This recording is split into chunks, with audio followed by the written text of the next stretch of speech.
18 years అప్పుడు నా ప్రయాణం ఇండస్ట్రీలో స్టార్ట్ చేశాను ఒక రాజకుమారుడు అన్న సినిమాతో. సో 24 సంవత్సరాల సుదీర్ఘ ప్రయాణం చేసిన తర్వాత 20 సంవత్సరంలో నాకు బిగ్ బాస్ అన్న షో ఒక ఆపర్చునిటీ ఇచ్చింది. అప్పటి వరకు ఎంతో కసితో పట్టుదలతో అంబిషన్స్తో ఉన్న నాకు బిగ్ బాస్ షో వచ్చిన వెంటనే ఒక కోతికి కొబ్బరికాయ ఎలా దొరుకుతుందో నాకు అలా షో దొరికింది. సో అక్కడ నాకున్న పట్టుదలని, అంబిషన్స్ని, జీవితంలో ఏదైనా సాధించాలన్న కసిని, పట్టుదలని మొత్తం 24/7 ఎలాగైనా ఈ షోలో గెలవాలి, నేనేంటో 10 మందికి తెలియాలని ఒక్క కసితో ఆడి బయటకు వచ్చాను. నేను బయటికి నార్మల్గా రాలేదు, నాతో పాటు నా ఆర్మీ కూడా తీసుకొచ్చాను బయటికి. సో ఆర్మీ అని ఉప్పుతో వచ్చిన నాకు ఉప్పెన్న అంటే మీకు అందరికీ తెలిసిందే, ఎన్ని రోజులు ఉండదు, ఒక్కసారి ఇలా పైకి లెగుస్తుంది, అలా కిందకి వెళ్ళిపోతుంది. సో నా ఆర్మీ కూడా 88 months నాతోనే ఉండి, నేను ఒక గ్రాటిట్యూడ్గా ప్రతి ఊరు వెళ్ళి నాకు ఓటు వేసిన ప్రతి ఒక్కరికి గ్రాటిట్యూడ్ తెలుపుకొని, ప్రతి ఒక్కరికి థ్యాంక్స్ తెలుపుకొని 8 months నేను వాళ్ళతోనే గడపడం జరిగింది. సో నా సెల్ఫిష్గా నేను బయటకు వచ్చినటువంటి సినిమాలు చేయాలి, లేకపోతే నాకు వచ్చిన పేరుని యూజ్ చేసుకోవాలని కాకుండా నాకు పేరు తెచ్చిన ప్రజల కోసం నేను తిరిగాను ప్రతి ఊరికి థ్యాంక్స్ చెప్పుకోవడానికి.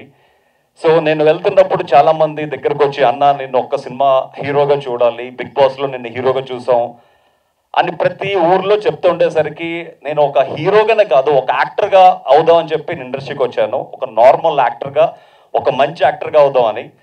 మా తాతయ్య గారు కూడా ఆంధ్రప్రజ నాట్యమండలిలో పనిచేస్తున్నప్పుడు ఎస్వి రంగారావు గారితో, జగ్గయ్య గారితో, అల్లు రామలింగ గారితో కలిసి ఎన్నో నాటకాలు, పరిషత్తులు చేశారనమాట. సో అతను కూడా చెన్నై వెళ్ళి సక్సెస్ అవ్వక మళ్ళీ వెనక్కి రావడం, అలాగే మా ఫాదర్ కూడా 8 times all India best actor award వచ్చినా కూడా ఆ సక్సెస్ రాకపోయేసరికి అట్లీస్ట్ నాకు దేవుడు ఒక రూపం, ఒక ఒక తెలుపు అందం ఏదో ఇచ్చాడు. సో దాంతో ఏదో ఒకటి సాధిద్దామని కసితో మళ్ళీ నా ప్రయాణాన్ని మొదలుపెట్టాను. సో ఎప్పుడైతే నా ఫ్యాన్స్ అందరూ ఒక సినిమా హీరోగా చూడాలన్నారో, సో ఫ్యాన్స్ కోసం టాటూ ఎంచుకున్న నాకు, సో ఫ్యాన్స్ కోసం సినిమా చేయలేనా అన్న కసితో ఉన్నప్పుడు అప్పుడు నేను బ్లాక్ సినిమా చేస్తాను జరిగింది మన ఆది సాయి కుమార్ గారితో. సో బ్లాక్ సినిమా ప్రొడ్యూస్ చేస్తున్న మన మహంకాళి దివాకర్ గారు, మధు గారు.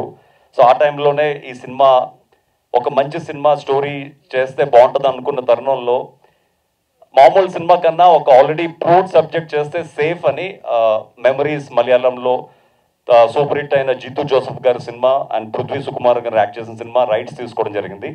తీసుకున్న వెంటనే మన ప్రొడ్యూసర్ గారికి, శంకర్ గారికి చూపించడం జరిగింది. సో ఇమ్మీడియట్గా సినిమా వాళ్ళకి నచ్చి ఇమ్మీడియట్గా ఫస్ట్ షాట్లోనే ఇంక సినిమా ఎవరు చేయడానికి వీల్లేదు, మేమే ప్రొడ్యూస్ చేస్తామని చెప్పి మధు గారు, దివాకర్ గారు, శంకర్ గారు ఈ సినిమాని టేకప్ చేయడం జరిగింది. సో నాకు 10 ఆప్షన్స్ కూడా లేవు, only 1 option, 1 gun shot is Mahankali and Madhu గారు.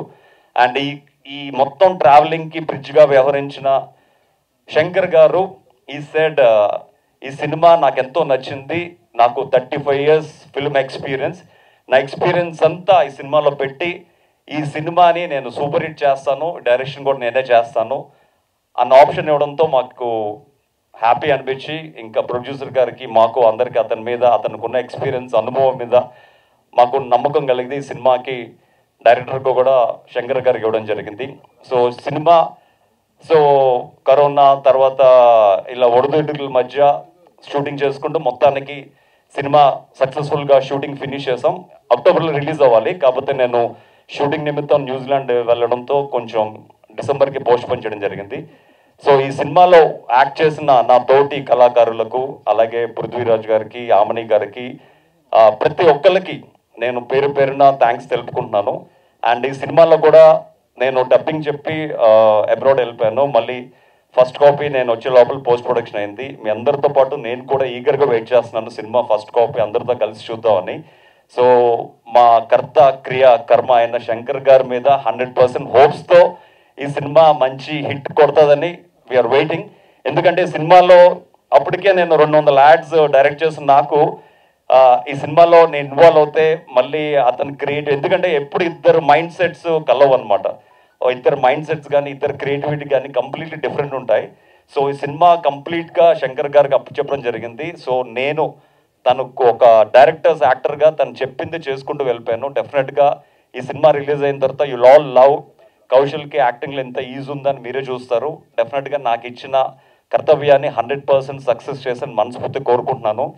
సో ఈ కార్యక్రమానికి విచ్చేసిన పాత్రికా మిత్రులకి, అలాగే మీడియా సోదరులకి, అలాగే మంచు మనోజ్ గారికి అండ్ శ్రీగుణ్ గారికి, విజయ్ గారికి, రామ్ సత్యనారాయణ గారికి, రాజు గారికి, మా ప్రొడ్యూసర్స్కి, డైరెక్టర్స్కి, ప్రతి ఒక్కరికి పేరు పేరున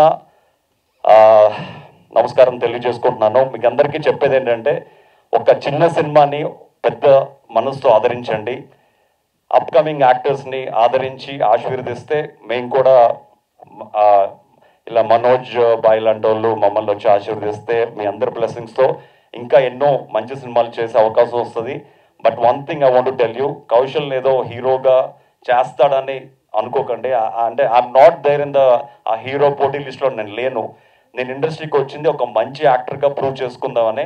అదే మంచి యాక్టర్గా any character, any villain role, anything నాకు సూట్ అవుతుంది. వీళ్ళు ఒక డైరెక్టర్కి, ప్రొడ్యూసర్కి నా మీద నమ్మకుంటే I'm 100% open for anything. And డెఫినెట్గా 2024లో ఇంకా ఎన్నో మంచి సినిమాలు చేయాలని, అండ్ 2023 ఎండింగ్లో రిలీజ్ అవుతున్న ఈ రైట్ సినిమా మంచి సక్సెస్ సాధించాలని, నా మీద నమ్మకంతో డబ్బులు పెట్టిన మా ప్రొడ్యూసర్స్కి ప్రతి రూపాయి వెనక్కి రావాలని మనస్ఫూర్తి కోరుకుంటూ ఈ కార్యక్రమానికి చేసిన ప్రతి ఒక్కరికి మనస్ఫూర్తిగా థ్యాంక్ యూ సో మచ్.